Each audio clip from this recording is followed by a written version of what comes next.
Hey guys, it's Warners. In this video, I'm going to be going over the June D&D Beyond Drops. For those of you who don't know, last month they released the first D&D Beyond Drops, and every month they're going to be coming out with new player options available to D&D Beyond subscribers. And I got a little flack last month from a few people in the comments that didn't like the idea of D&D Beyond Drops, and I totally understand those people because unlike other D&D content on D&D Beyond, as of right now, you aren't able to share it with your campaign, so you have to be a D&D Beyond subscriber to access it. But they heard you, and they're in discussions about possibly allowing that. No confirmation yet. And then yesterday they also said that at the end of every year, they started in May, so by next May, they are going to release that year's D&D Beyond Drops as a purchasable digital download. So there's at least that option eventually. And we'll see if they let us DMs share with our campaign later. With that out of the way though, let's go ahead and check out the drops.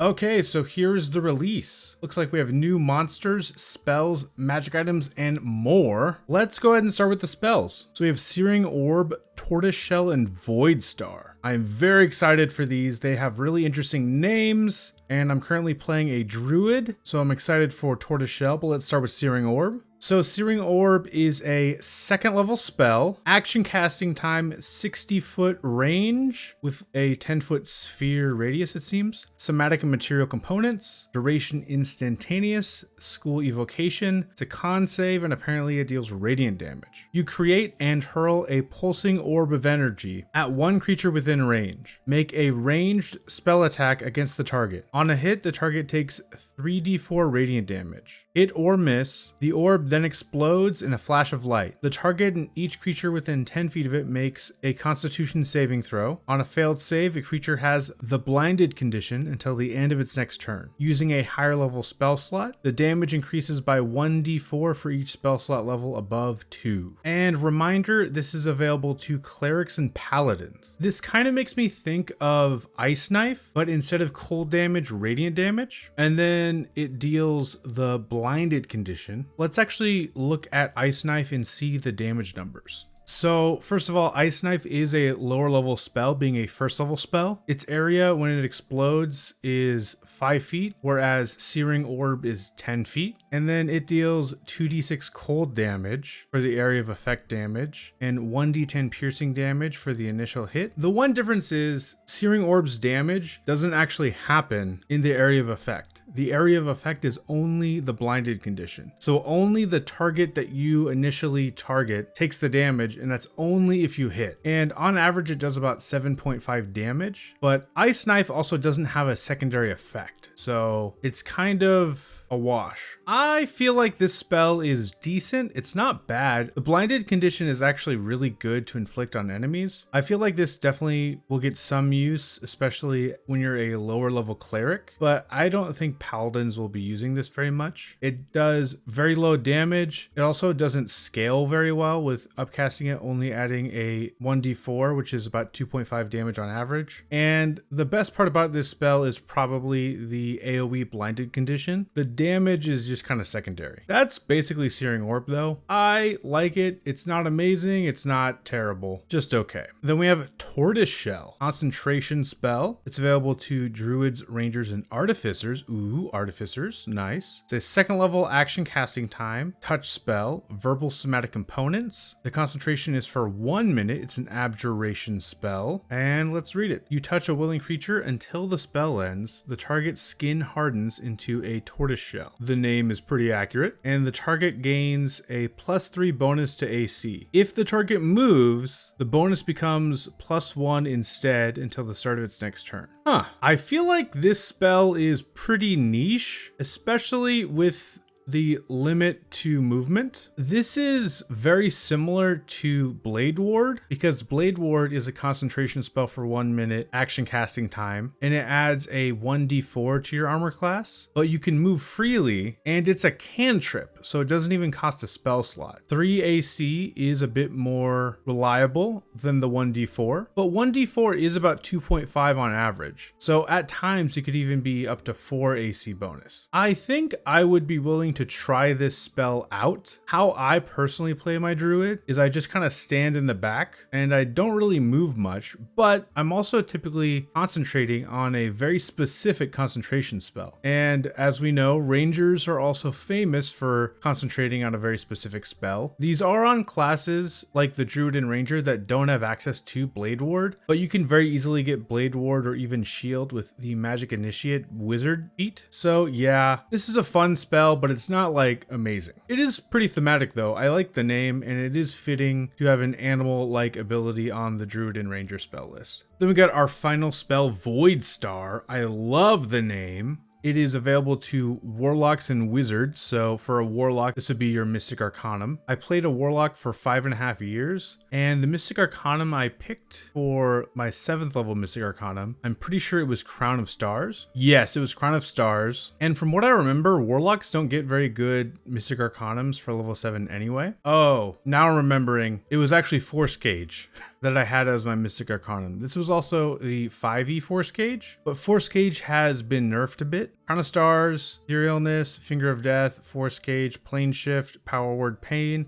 Yeah, I feel like depending on how good this spell is, this might be a pretty good pickup. Let's see. So it's an action casting time, range of 120 feet. Components are verbal, somatic material, instantaneous. It's a necromancy spell, which is cool. You conjure forth a fragment of a dark star and launch it at one creature that you can see within range. Make a ranged spell attack against that target. On a hit, the target takes 6d12 necrotic damage. At the end of the target's next turn, it takes 3d12 necrotic damage, and you regain hit points equal to the amount of necrotic damage dealt. Wow, okay. Using a higher level spell slot, the damage, both initial and later, increases by 1d12 for each spell slot level above 7. So from how I'm reading this, it seems like the initial necrotic damage you don't regain hit points from, but you do regain hit points from the secondary necrotic damage. So you would initially do on average 39 necrotic damage, which is pretty good, and then you'd be doing, rounding up to about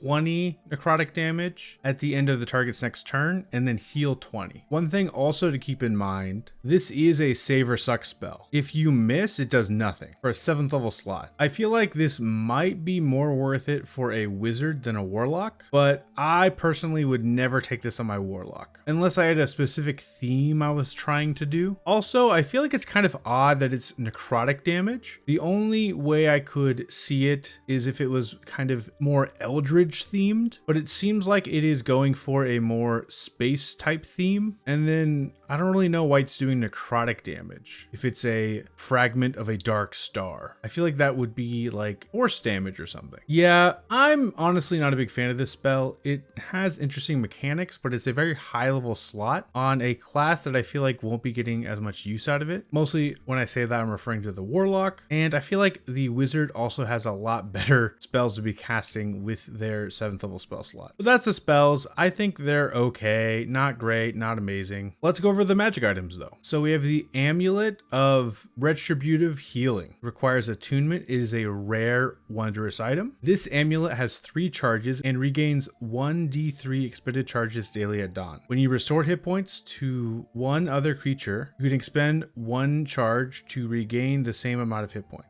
That's a pretty good item. Yeah, I like it. You could pop the heal spell, heal someone like 70 hit points, use one of the charges and heal yourself 70 hit points as well. It's not even like half. Like you would think with items like this, like it would be kind of like the life transference spell, but no, this is just straight up, you double heal. It scales really well because as your healing gets more powerful, this becomes more powerful, and this encourages people to work together and to support each other. So yeah, I like this magic item, super, super nice. We have a common magic item. These are always fun. Eternal Chalk. A stick of Eternal Chalk never breaks or wears down with normal use. When using this chalk, you can choose the color of its marks and whether they emit a faint glow. Any marks you make with this chalk can't be erased for 7 days by anyone except you. Okay, that's fine. I feel like creative players could find better use of it than I. I'm starting to sound like Bruce from DSR. I notice that there's some spells like I think Teleportation Circle that have like chalk as a component potentially, and maybe you could use this with that. I don't know, just possible interesting use of it. But besides that, I don't really really have much to say about it. Cool little common item. So we have the Salubrious Armor. It's rare. Whenever you regain hit points while wearing this armor, it takes on a reddish tint and you gain a +1 bonus to armor class until the end of your next turn. Okay. I don't know how worth it that is for your attunement slot, especially because I'm pretty sure +1 armor is rare as well. Yeah, +1 armor is rare and it can be any armor type. I guess this could be fun in a campaign where you want to give someone plate armor, but you're a little too scared to give them +1 plate armor. But yeah, if you're in a campaign that crafts, no one would pick this armor when you can just pick +1 plate armor. So yeah, it's just okay. Then we have 4 new monsters and they seem to be angels. It says we're celebrating the early access release of Ravenloft, The Horrors Within, with 4 new angelic stat blocks. Unfortunately for your players, they're not the type of angels you'd expect. These are celestial horrors. Seems like they're like biblically accurate angels. So let's check them out. Whoa, it has art. I didn't expect that. That looks horrifying. We have the Angel of Death, medium celestial, AC 19, +11 initiative, 187 hit points, 60 speed. Pretty nice stats. I'm gonna kind of skim these because you could talk about stat blocks all day. CR 14. We got, oh wow, whoa, we haven't really seen that in 5.5e. Resistance to bludgeoning, piercing, and slashing, just straight up. Immunity to necrotic and radiant. Multi-attack makes 3 soul scythe attacks. Soul scythe is a pretty sweet attack, and you make 3 of those, does a decent amount of damage, and if they're reduced to 0 hit points, the target dies and its soul is trapped in the angel's scythe, and they can't raise from the dead until the angel is destroyed, releasing all souls trapped in the scythe. They get Disguise Self, 24 hours at will, locate creature, Circle of Death, plane shift, power word kill, and they can cast Misty Step, and it cannot be counterspelled. I got some cool lore. If you guys want to look at the lore, you can read it right there. But yeah, seems pretty sweet. Then we have the Angel of Obsession. It seems like it's some sort of chimera looking angel. Again, I didn't expect the art. That's nice. AC 17, +5 initiative, 110 HP, 40 speed, 40 flying speed. Got True Sight, immune to poison and the poison condition. Got pretty decent stats. CR 6, so this is a tier 1, tier 2 monster. The angel has advantage on saving throws against spells and other magical effects. Also, these are all like evil angels, if you didn't catch that, lawful evil. So it might actually be more likely that your party fights these. Immunity to radiant damage is pretty rough for like a paladin. And yeah, true strike builds, beware. You can always use the regular weapon damage type, but dang. The angel makes 2 attacks using bite, spear, or radiant ray in any combination. We got like some melee attacks that do some piercing and radiant damage. We got a spear attack, which has reach of 10 feet, does some piercing damage, and it can also push a creature. And then Radiant Ray is just a nice range of 60 feet, does some radiant damage and reduces the target's speed by 10 feet. So you could like push a target 30 feet back with 2 spear attacks and then reduce their speed by 10 feet. That's pretty sweet. Overwhelming Presence. This is a recharge ability like Dragon's Breath. Charisma saving throw, DC 12. Each enemy in a 10-foot sphere centered on a point the angel can see within 120 feet. They take 3d6 radiant and have the prone and stun conditions, and they take half damage on a success. And they have the similar Disguise Self for 24 hours and locate creature at will. Got Warding Bond. Basically, it can target a creature, and as long as the creature is within 10 feet of the angel, they get a +4 to saving throws. So that's interesting. And then they get like a basically shield, and they get to make a spear attack with that. It only blocks 1 attack, so it's kind of more like the old version of Defensive Duelist, and it adds a +4 AC, and then they get to make a spear attack. So yeah, this is a pretty cool monster. I like it. Then we have Angel of Slaughter. Really interesting art here. It looks like a blood tornado.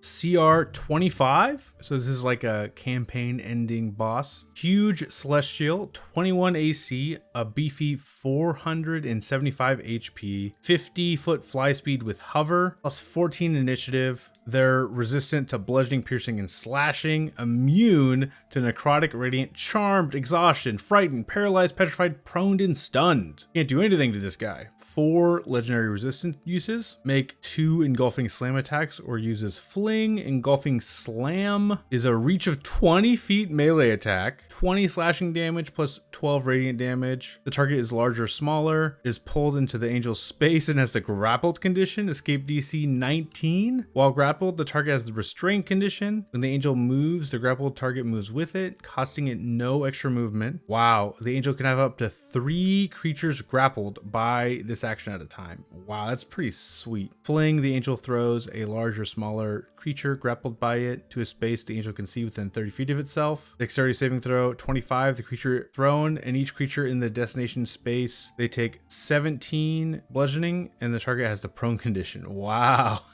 So you, as the DM that is, make 2 of these slam attacks, and then you can fling one of the creatures that you've grappled. They have the at will disguise self, they have control weather and plane shift, and they have a legendary action fling. They have a spin and slam. You move and you make an engulfing slam attack, and whirlwind of death. Each creature in a 10-foot emanation takes 33 necrotic damage, and they can't regain hit points until the end of the angel's next turn. That you succeed half damage only, and the angel can only do this legendary action once per round. Pretty sweet. I don't actually see the angel in the art. There's just like this blood tornado thing. But yeah. And then we got one more. This is like the biblically accurate looking angel. It's Chaotic Evil, Angel of Vengeance. 18 AC, 130 HP, 40-foot fly speed, true sight, immune to radiant damage. It's a CR 9, magic resistance. The angel makes 3 ring attacks. It can replace 1 attack with the use of Unblinking Eye. Reach of 10 feet, 14 bludgeoning damage. The target is grappled, and it seems like they can have up to 5 creatures grappled by these ring attacks, and you can make 3 of the ring attacks. And if they're grappled, they're restrained, and they have a cone recharge effect. If you fail the wisdom saving throw in a 90-foot cone, take 18 radiant damage, and you're incapacitated until the end of its next turn. If you succeed, you take half damage, and then it can cast similar spells: disguise self, locate creature, plane shift, and it also has this unblinking eye ability. You can replace one of its ring attacks with it. Charisma saving throw DC 15. 1 creature is grappled by the angel. Failure 28, psychic damage, success half damage. Wow, okay, so that is the angels. Pretty cool. I will say though, overall, I'm pretty disappointed with the spells. They're not terrible, but they're not great. Especially Void Star, not really a big fan of that spell. The magic items are kind of a mixed bag. I really like the Amulet of Retributive Healing. Neutral about the chalk, and that armor is just kind of bad. Either way though, let me know what you guys think down in the comments, and have a great rest of your day. Peace out.